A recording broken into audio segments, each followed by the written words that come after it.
Red head shanks underworld का emperor है, लेकिन असल में अंडरवर्ल्ड है क्या?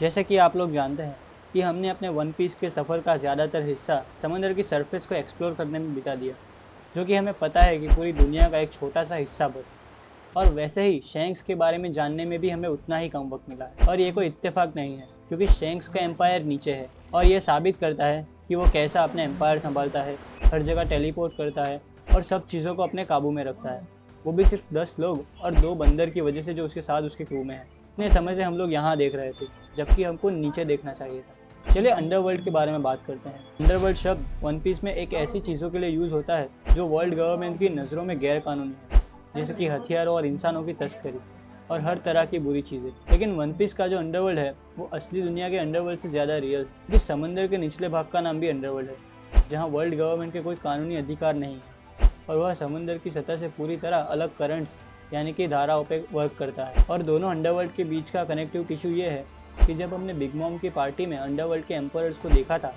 तब जो एम्परर मुझे सबसे ज़्यादा इंटरेस्टिंग लगा था वो था उम्मीद। एक बात जो किसी ने ध्यान नहीं दी कि उसका एपिटेट या विशेषण है shipping king deep sea current उम्मीद। अंडरवर्ल्ड सिर्फ एक मेटाफोरिकल शब्द नहीं है सारी गैरकानूनी गतिविधि का, बल्कि वो एक असली जगह है जहाँ इन सब चीज़ों के लिए सुविधाएं हैं और ये सब चीज़ों से कनेक्टेड है जो आज हम शैंक्स के बारे में जानते हैं। वन पीस की दुनिया में अगर आप जहाज़ या शिप से सफ़र करते हैं तो आपके पास 2 रास्ते हैं। पहला कि आप समंदर की सरफेस के करंट्स का इस्तेमाल करके अपना रास्ता ढूंढें, और ये हमने सबको देखा है करते हुए। लेकिन उसके अलावा एक दूसरा रास्ता है जिसके बारे में कोई नहीं जानता, जिसमें इस्तेमाल होता है समंदर के नीचे के करंट्स का, जो समंदर के नीचे सफ़र करते हैं और उसका एक बिल्कुल नया रास्ता देते हैं।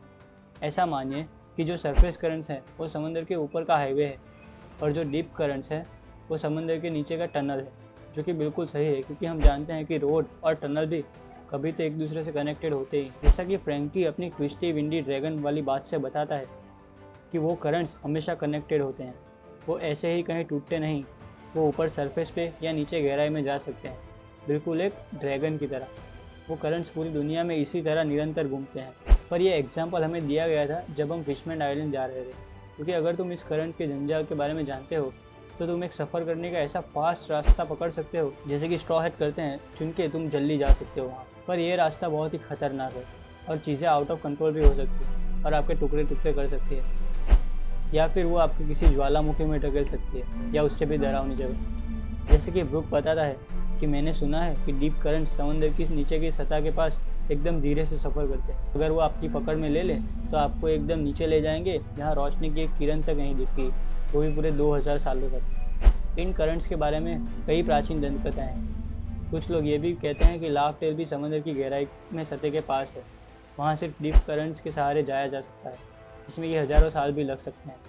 इसलिए बहुत ही कम लोग वहाँ जा पाए, वो भी किसी लाल पत्थर की मदद के बिना जो वहाँ जाने का सीधा रास्ता बताते। तो इन सब चीज़ों से हम ये कह सकते हैं कि वर्ल्ड गवर्नमेंट का इन करंट्स पे कोई काबू नहीं है।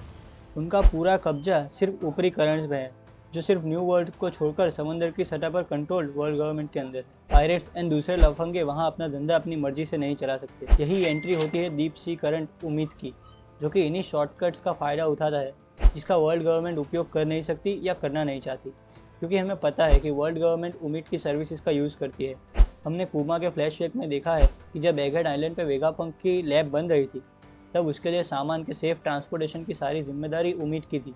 तुम्हें लगता है इतनी इंपॉर्टेंट एंड सीक्रेट लैब के लिए गवर्नमेंट किसी को भरोसा करेगी? जो जिम्मेदारी वो खुद ही लेते अगर वो ले पाते, क्योंकि डीप करंट्स पे उनका काबू नहीं है, इसलिए उन्हें अंडरवर्ल्ड का सहारा लेना पड़ा। तो चलिए अपने लाल बालों वाले दोस्त शैंक्स पे वापस आते हैं। शैंक्स एक बहुत ही खुफिया बंदा है, जो कि कई बार हम देख चुके हैं। ऐसी ही एक बात हुई थी मरीन फोर्ट के दौरान, जो वन पीस की हिस्ट्री में एक बहुत ही कंफ्यूजिंग चीज़ है, जहाँ शैंक्स ने काइडो के साथ फाइट की और उसके बाद वो कुछ ही घंटों में पैरामाउंट वॉर स्टॉप करने के लिए मरीन फोर्ट आया, वो भी एक ही दिन में। मरीन जो एम्परर्स की हर कदम पे पूरी नज़र रखते हैं, इतनी कि अगर शैंक्स टॉयलेट में किसी दूसरी दिशा में मुंह करके बैठ भी जाए तो तुरंत ही वो लोग फ्लीट एडमिरल को मीटिंग के लिए बुला ले। तो शैंक्स कैसे न्यू वर्ल्ड में मरीन्स की नज़रों से बच के बिन बुलाए पैरामाउंट वॉर पहुंचा, वो भी रेड लाइन के दूसरी तरफ? ये समझने के लिए हमें पहले थोड़ी अजीब सी थियोरीज का सहारा लेना पड़ता था। जैसे कि जब ये कंफर्म नहीं हुआ था कि शैंक्स का एक डेविल फ्रूट यूज़र है या नहीं, तब थियोरीज बहुत फेमस थी कि उसके पास किसी तरह का टाइम ट्रैवल या टाइम स्टॉप फ्रूट है। चलिए फ्रैंकी की बात पे वापस जाते हैं। कि सी करंट्स पूरी दुनिया में किसी रुकावट के बिना घूमते हैं। तो इसका मतलब है कि उसका यूज़ करने के लिए किसी एक जगह से दूसरी जगह ट्रैवल किया जा सकता है, वो भी किसी अड़चन जैसे कि रेड लाइन की परवाह किए बिना। जैसे कि फिशमैन आइलैंड जाने के लिए एक रास्ता था, वैसे ही कई और रास्ते होंगे दुनिया में दूसरी जगह ट्रैवल करने के लिए, जो कि किसी को पता नहीं। पर फिर भी शायद ये पॉसिबल नहीं है कि शैंक्स डीप करंट्स का यूज़ करके इतना फास्ट ट्रैवल कर पाए। पर इसके अलावा एक चीज़ है जिसके बारे में मैं बताना भूल गया, कि जो है वाइट स्टॉर्म, जो कि रॉबिन बताती है। वैसे एक बड़ा सा वर्लपूल या भंवर है, कहीं भी समंदर की सतह के पास बिना किसी वार्निंग के प्रकट होता है, जो कि एक बड़े ड्रैगन की तरह होता है। अगर कोई शिप इसके चंगुल में आ गई, कई 100 माइल्स दूर जाके पटकता है। तो एक तरह से ये वाइट स्टॉर्म एक कुदरती आफत है, जो बार्थोलोम्यू कुमा के टेलीपोर्टेशन की तरह काम करता है। अगर आप इसे यूज़ करना जानते हो तो ये आपको पूरी दुनिया में कहीं भी ले जा सकता है। ये बिल्कुल नॉकअप स्ट्रीम जैसा है, जो कि बहुत ही फास्ट पर खतरनाक रास्ता है स्काई आइलैंड जाने का। और मुझे ऐसा लगता है कि शैंक्स सिर्फ डीप करंट्स का ही नहीं, बल्कि इन वाइट स्टॉर्म्स का भी मास्टर है। तो इन चीज़ों को ध्यान में रखने के बाद बात करें तो मरीनफोर्ड के टाइम कुछ ऐसा हुआ होगा कि काइडो मरीनफोर्ड जाने के लिए निकला, क्योंकि उसको लोगों की मुश्किलियाँ बढ़ाना पसंद है, और वहाँ टाइम पे पहुँचने के लिए उसने डीप करंट्स का रास्ता लेना पसंद किया। और वाइट बियर्ड भी मोस्ट लाइकली उसी तरह से मरीनफोर्ड आया होगा। याद है जब मोबी डिक्स समंदर के अंदर से प्रकट हुआ था तो सारे मरीन्स चौंक गए थे कि ये कहाँ से आया, क्योंकि उन्हें पता ही नहीं था कि वाइट बियर्ड की लोकेशन क्या है, और क्योंकि वाइट बियर्ड डीप करंट्स का यूज़ कर रहा था। तो उसी तरह काइडो ने भी डीप करंट्स के रास्ते वहाँ जाने का सोचा, पर उस रास्ते में शैंक्स ने उसको रोक लिया। और ये काइडो के लिए बड़ी प्रॉब्लम थी, क्योंकि उसके क्रू में मोस्टली सारे लोग डेविल फ्रूट यूज़र हैं। तो अंडर वाटर फाइट होगी तो उसमें उसी का नुकसान होगा। और शैंक्स के लिए ये कोई मुश्किल ही नहीं है, कि उसके क्रू में कोई भी डेविल फ्रूट यूज़र नहीं है। और शायद इसीलिए उसने सोच समझ कर ऐसा क्रू बनाया है कि अंडर वाटर सारे एक्टिविटीज़ का फ़ायदा उठा सके। इस बात पे हम वापस आएंगे, पर अभी काइडो को पता है कि वो ख़राब परिस्थिति में है, तो वो वहाँ से वापस मुड़ना चाहेगा, या अगर लड़ना भी चाहेगा तो शैंक्स अपनी डीप करंट्स की नॉलेज का यूज़ करके उसको कहीं दूर पटक देगा, जहाँ से वो मरीनफोर्ड कभी टाइम पे पहुँच नहीं पाए। फिर उसके बाद शैंक्स वाइट स्टॉर्म का यूज़ करके जितना जल्दी हो सके उतना जल्दी मरीनफोर्ड पहुँच गया। और मेरे हिसाब से ये एक अच्छा एक्सप्लेनेशन है कि शैंक्स ने इतना फास्ट ट्रैवल कैसे किया। शैंक्स के मामले में ऐसा सिर्फ एक बार नहीं हुआ, उस बंदे का पूरा कच्चा चिट्टा है एक जगह से दूसरी जगह बहुत ही कम समय में प्रकट होने का। जैसे बहुत पहले चैप्टर 433 में हमने ऐसी ही एक सिचुएशन देखी थी, जिसमें 5 एल्डर्स को रिपोर्ट मिली थी कि शैंक्स ने उसके संचार लाइन से बच के वाइट बियर्ड से कॉन्टैक्ट किया था। पर ऐसा लगता नहीं है कि उसके लिए किसी ने उसके साथ लड़ाई की हो, क्योंकि जब हमने उसके बाद शैंक्स को वाइट बियर्ड के साथ देखा था तब उसके शिप में या उसके क्रू मेंबर्स किसी के पास भी लड़ाई के कोई निशान नहीं थे। और वैसा ही हुआ था मरीनफोर्ड के टाइम, जब वो काइडो से लफड़ा करके आया था, तब भी उसके शिप या उसके क्रू मेंबर्स में किसी की बॉडी पर लड़ाई के कोई निशान। और याद है वर्ल्ड गवर्नमेंट 2 एम्परर्स को मिलने का विनाशकारी लेवल पे देखती है, तो चाहे वो एक दूसरे से लड़े, दोस्ती करे या जंग का ऐलान करे, उनके पास पूरी दुनिया को उथल पुथल करने के पावर्स हैं। तो इसलिए मुझे लगता है कि शैंक्स ने एक बार फिर डीप करंट्स का यूज़ करके मरीन्स को चकमा दिया और वाइट बियर्ड से मुलाकात। और ये हाल में हुए एक किस्से पर प्रकाश डालती है, जिसमें शैंक्स ग्रैंड फ्लीट का इंट्रोडक्शन हुआ था, जो कि बहुत ही फनी था, और उन लोगों में कुछ खास काबिलियत भी नहीं थी।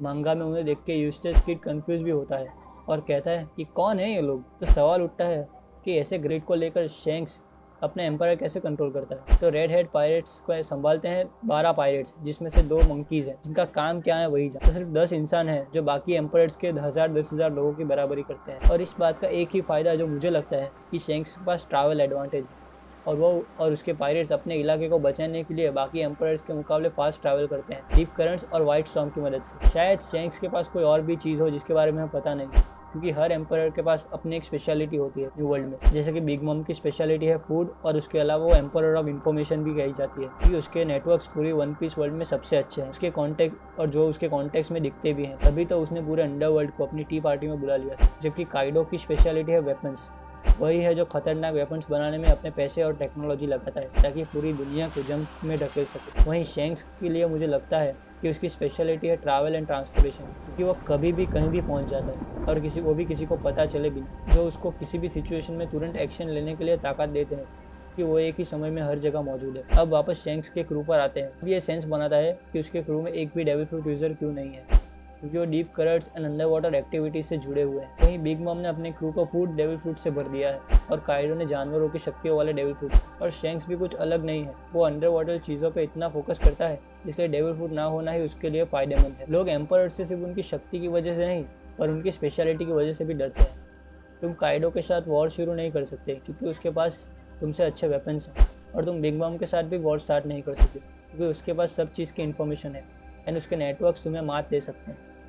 और वैसे ही तुम शैंक्स के साथ भी बिल्कुल वॉर स्टार्ट नहीं कर सकते, क्योंकि वो हर चीज़ में तुम्हें मात दे सकता है और वो भी तुम कुछ करो उससे पहले। और इसीलिए वर्ल्ड गवर्नमेंट इन एम्पायर्स के गठबंधन से इतना डरती है, सिर्फ उनकी शक्तियों की वजह से नहीं, पर उनकी स्पेशलिटीज़ की वजह से भी, जो कि वर्ल्ड गवर्नमेंट काबू नहीं कर सकती। फिर सवाल ये आता है कि शैंक्स ने इन चीज़ों पे कब्जा पाया कैसे। तो ये हमें ले जाती है रॉजर पायरेट्स पे। मेरा जो ऑब्जर्वेशन है वो साबित हो रहा है कि रॉजर पायरेट्स के सारे मेंबर्स अभी अंडर वाटर एक्टिविटीज़ से जुड़े हुए हैं, जैसे कि रेलिट का शिप पोर्ट करना या क्रोकस का वेल के अंदर रहना। और मुझे नहीं लगता कि ये कोई इत्तेफाक है, क्योंकि उन्हें दुनिया का सच पता है, उन्हें समंदर की गहराई में छुपे राज और उनकी शक्तियों का अंदाजा है। फिर भी शैंक्स अभी लाफ्टेल नहीं गया। शायद उसे इन चीज़ों की इंपॉर्टेंस पता है, इसलिए वो डीप करंट्स पे काबू पाना चाहता हो ताकि दूसरों को वहाँ जाने से रोक सके। शायद वो भी जॉय बॉय का वेट कर रहा है, जिसके बारे में शायद उसको रॉजर ने बताया हो कि याद है रॉजर पायरेट्स में कोई ग्रैंड फ्लीट नहीं, फिर भी उसने सारी दुनिया में ट्रैवल किया, वो भी किसी परेशानी के बिना। उसने अपने आखिरी सफ़र में सारे पोनोग्लिफ ढूंढे, वो भी 1 साल के समय में, जिसमें वो स्काई आइलैंड गया, फिशमैन आइलैंड गया जो कि रेड लाइन के नीचे है, वानो गया जो कि न्यू वर्ल्ड में है, विस्की पीक गया जो कि ईस्ट ब्लू में है। तुम इससे ही तो हर जगह ट्रैवल नहीं कर सकते अगर तुम्हारे पास स्पेशल रास्ता या पावर नहीं है तो, और वो भी तब जब कि तुम्हारी हर कदम पे वर्ल्ड गवर्नमेंट की नज़र रहती है।